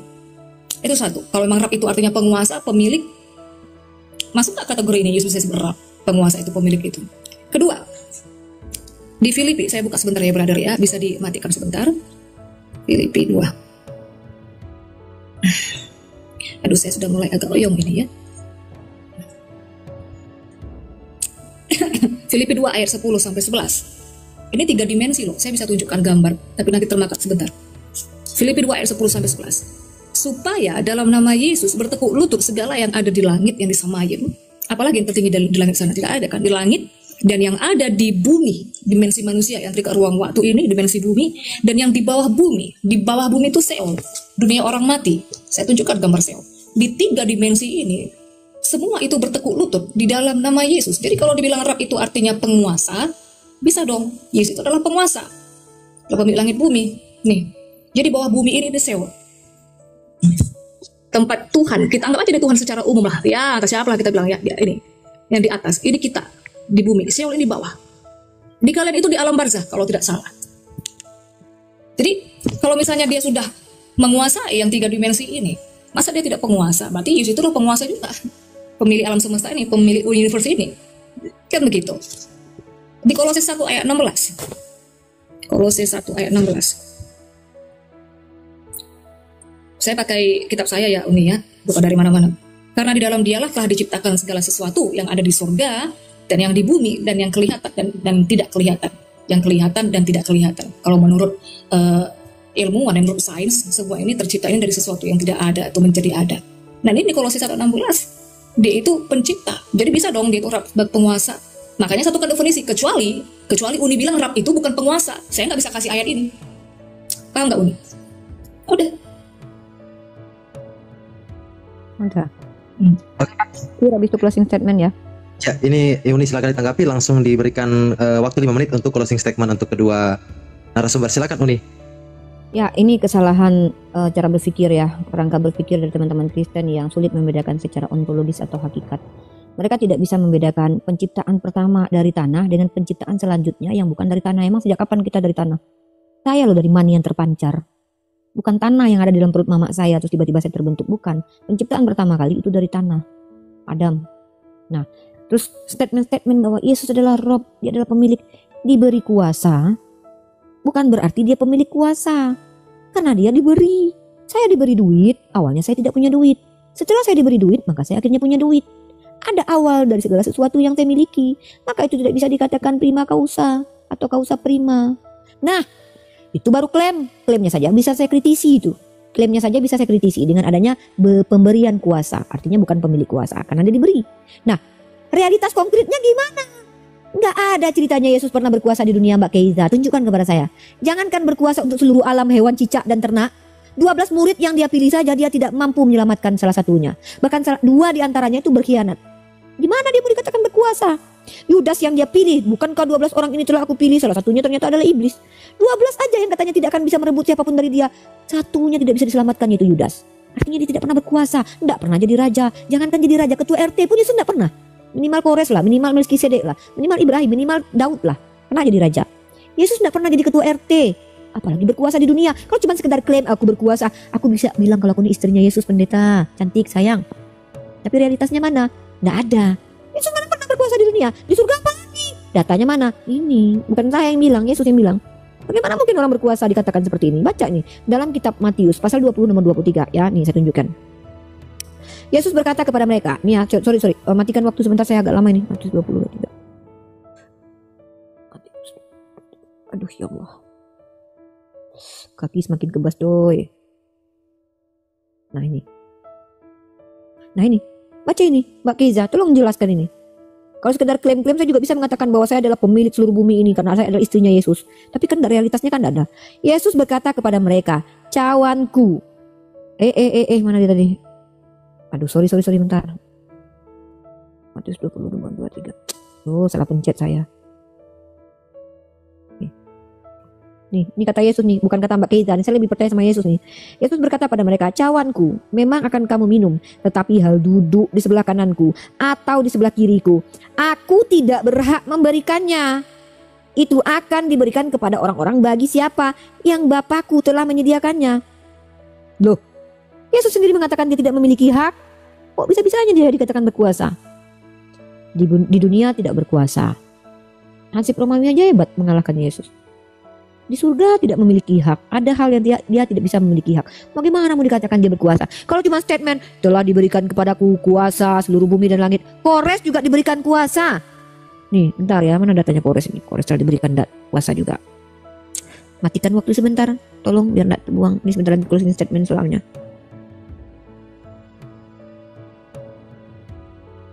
Aduh. Ya Allah. Mana lah dalamnya si Kores. Nah. Bentar ya.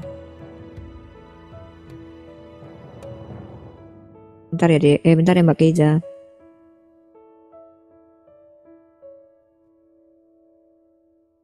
Ah ini nih Kores nih. Minimal Kores ini. Kores juga ngaku-ngaku ini. Nah.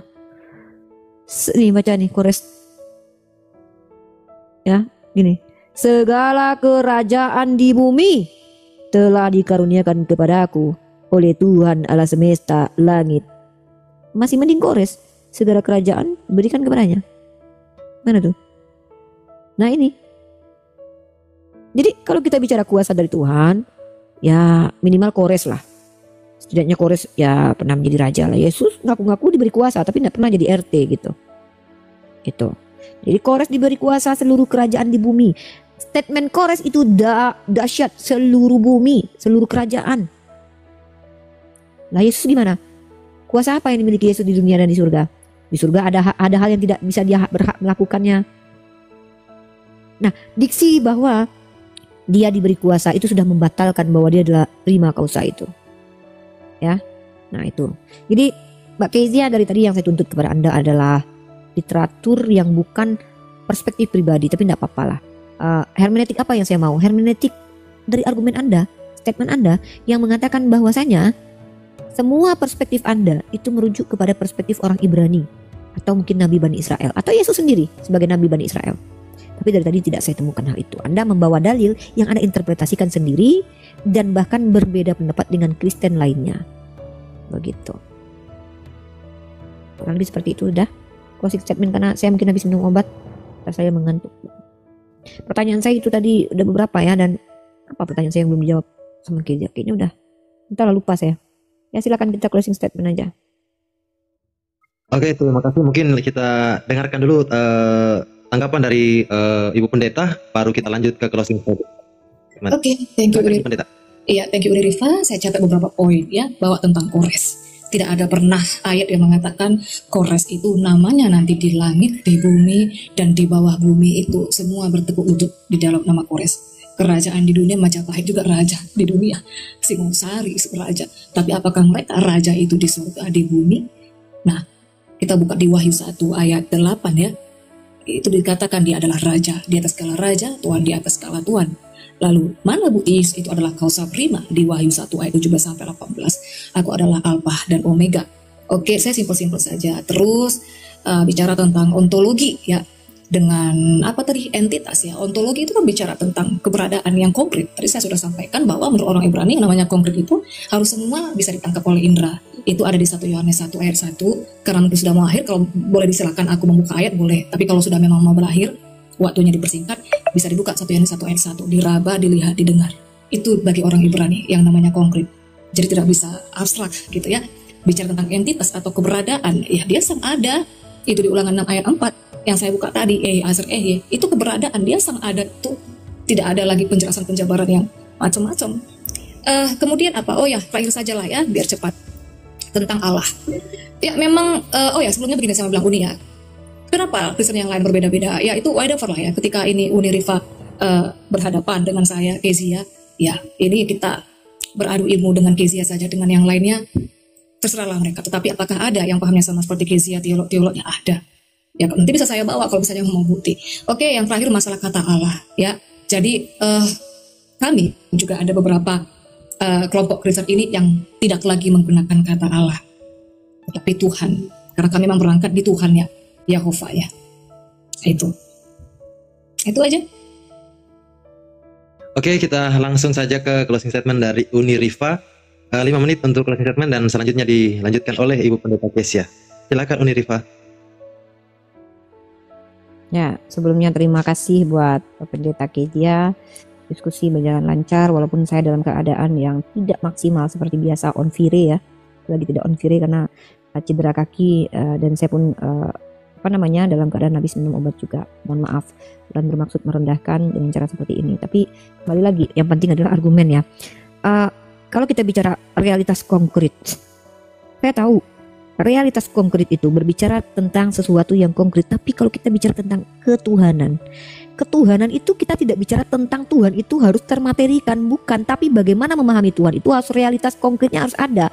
Nah, kita sepakati Tuhan itu definisinya apa? Pencipta yang tidak diciptakan. Maka harus sesuai dengan parameter itu. Nah, ketika kita bicara bahwa Tuhan itu harus termaterikan, dan itu perspektif orang Ibrani, dari tadi saya tidak dapat datanya gitu loh. Yang ada hanya Anda bawa kitab Ulangan lalu menerjemahkannya sendiri atau mendefinisikannya sendiri atau menjabarkannya sendiri, tidak menggunakan parameter sudut pandang orang-orang Ibrani atau Yahudi.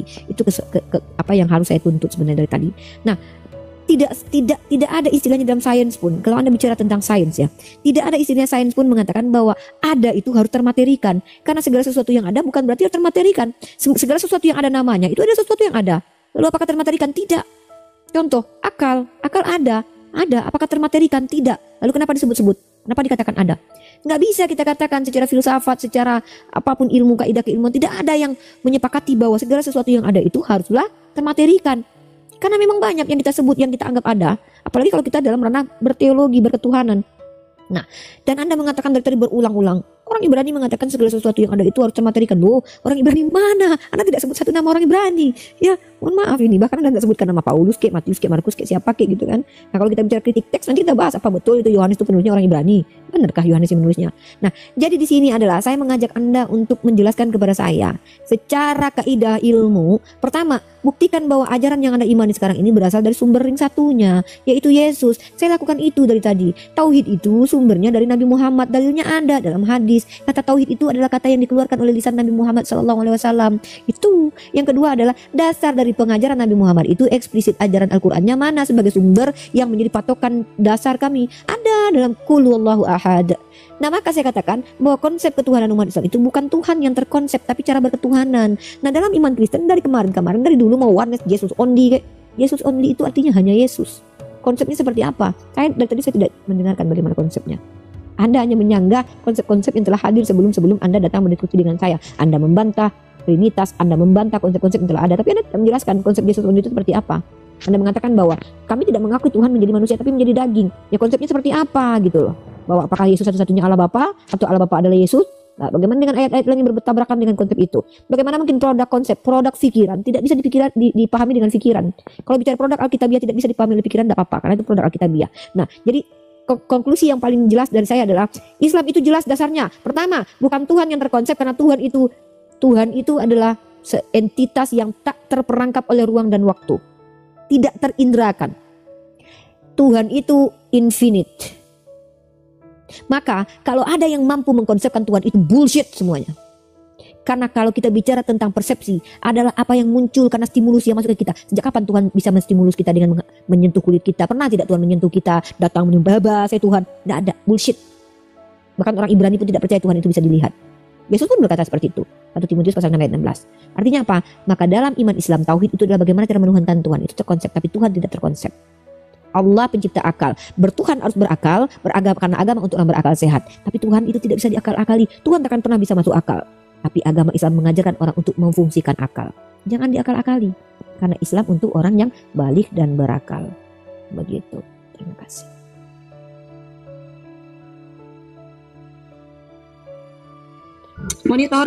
Moderator.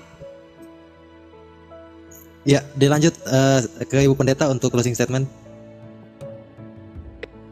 Oke, thank you semuanya Om Rifa ya untuk diskusi debat intelektual, debat akademis yang bisa berjalan dengan lancar. Saya dari dulu kalau masuk pada forum muslim ya, saya maunya debat akademis ya walaupun misalnya ada yang miss gitu, tetapi is okay karena sesama intern Kristen saja pun ini belum tentu bisa diterima semua. Tuhan itu tidak perlu dikonsep, memang tidak perlu. Yang diperlukan adalah bagaimana keberadaannya, pernyataan dirinya, dan apa pekerjaannya. Itu bagi orang Israel. Makanya orang Israel itu, orang Yahudi itu nggak peduli, maksudnya bicara tentang seperti orang-orang filsuf. Kalau orang filsuf itu ya semakin panjang, semakin lebar, semakin di situ letak seninya. Bagi orang Ibrani, saya memberikan contoh ya, misalnya paham Yunani dengan orang Ibrani. Orang Yunani itu pahamnya begini ya, cara melihat suatu barang. Ini bentuknya panjang, ini warnanya hijau, liris-liris, di ujungnya ini agak runcing. Nah, itu cara orang Yunani berpikir. Makanya filsuf Yunani itu suka menganalisa, mengkonsep-konsep. Cara berpikir orang Ibrani itu, ini pulpen, fungsinya menulis, sudah. Nah, jadi tidak perlu panjang-panjang. Orang Ibrani, orang Yahudi lebih kepada pekerjaannya. Nah, dari pekerjaannya itu mereka bisa melihat dan mengetahui bahwa dia itu ada. Tetapi bukan hanya masalah ada. Kita bicara tentang realita konkret tadi ada di 1 Yohanes 1 ayat 1 ya. Apa yang bisa ditangkap oleh indera, yang bisa dilihat, diraba, didengar. Tuhan itu transenden tapi dia juga imanen. Kita tidak mungkin bisa menghampiri Tuhan, tidak bisa mendatangi. Oleh karena itu Tuhanlah yang sejak perjanjian lama itu yang bertemu menemui manusia. Istilahnya berkenosis ya, mengosongkan dirinya. Kalau kita bicara tentang materi, otak-otak termasuk materi. Materi itu berbicara segala sesuatu yang menempati ruang, yang punya masa. Saya sering sekali bilang begitu dengan teman-teman Kristen yang lainnya. Bertuhan itu apakah bisa disebut materi? Bisa. Karena pada saat di bumi dia itu menempati ruang. Tetapi apakah dia terikat oleh ruang waktu? Tidak. Karena ruang waktu jarak. Kalau kita masuk ke dalam dunia kuantum, fisika kuantum, hukum-hukum fisika malah itu tidak ada di sana, tidak berlaku. Tuhan itu berada di dunia kuantum, jadi jarak waktu ruang itu tidak bisa mengikat dia walaupun dia ada di dalam. Nah itu, kemudian fisika malah itu tidak, jadi jarak waktu ruang itu tidak bisa mengikat dia walaupun dia ada di dalam. Nah itu, kemudian Sahabat Jalan yang Lurus, kita bersama-sama telah menyaksikan sebuah diskusi atau debat yang sangat menarik dari seorang Uni Rifa dan juga bersama dengan seorang apologet Kristen. Kita bisa melihat bagaimana ketika mereka membawa setiap data, argumen, dan narasi mereka, dan bagaimana mereka juga saling mematahkan setiap argumen dan juga narasi, bahkan data-data yang mereka bawakan. Dan lagi-lagi kita bisa melihat bagaimana seorang apologet Kristen ini, dia sangat dipakai Tuhan secara luar biasa. Dengan hikmat Tuhan, dia bisa menjawab, bahkan sebenarnya dia sudah sangat baik mematahkan setiap data-data, bahkan narasi atau argumen yang dibawakan oleh Uni Rifa bersama dengan temannya Uni Rifa itu sendiri. Mengapa demikian? Karena tidaklah mungkin bagi seorang Uni Rifa yang tidak percaya dan beriman kepada Yesus Kristus dengan begitu mudah mereka mengerti, memahami tentang konsep ketuhanan Yesus Kristus itu sendiri, dan bahkan konsep karya keselamatan yang dianugerahkan Allah bagi umat manusia melalui Yesus Kristus. Dan sebenarnya apa yang disampaikan dan dijelaskan dari seorang apologet Kristen ini itu sudah menjawab setiap pertanyaan-pertanyaan dan juga bahkan argumen dan narasi yang dibawakan oleh Uni Rifa bersama dengan kawan-kawannya. Hanya karena Uni Rifa ini bersama kawannya, karena mereka yang sebenarnya tidak mengerti konsep ketuhanan Yesus, maka mereka akan terus berupaya untuk menjatuhkan argumen dan data, bahkan narasi yang dibawakan oleh seorang apologet Kristen ini. Karena kalau kita melihat tingkah dari sikap dari Uni Rifa, ketika data dan narasi yang dia bawakan itu bisa dipatahkan, dia pasti akan menyerang. Cara dia menyerang ini dengan membesar-besarkan suara, merasa diri paling benar, bahkan juga bisa mengeluarkan kata-kata yang tidak seharusnya dia keluarkan seperti itu.